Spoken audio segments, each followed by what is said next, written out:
একটা ব্যাং 100-এর কাজ করতেছি, সেলফের কার্বন, এই যে এটা কার্বনগুলো প্রায় হয়ে গেছে, এগুলো লাগাই দেবো। তারপরে হোলসেলগুলো খারাপ হচ্ছিল, মোবিল পড়ছিল, মোবিল পরা ঠিক করে দিলাম। এখন এই যে কার্বনটা সেটিং দেবো, এটা হলো সেলফ কার্বন কাটে গেলে গাড়ি সেলফ নেবে না। মোটরটার ভেতরে অনেক ময়লা, মোটরটা পরিষ্কার করে দিলাম, গ্রিজ মোবিল করে দেবো, তাহলে মোটরটা ফর্ম করবে না। সেলফের কার্বন এবং মোবিল করার কাজ একসাথে দেখতেছি। আমাদের গাড়ি সেলফ হবে না, কার্বনগুলো চেঞ্জ করে নেবেন, নেওয়ার পড়লে নিলেই সেলফ হবে।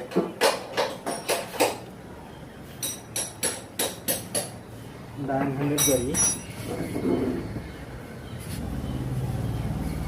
100 গাড়ির নাম ধরে না, গাড়ি চলো।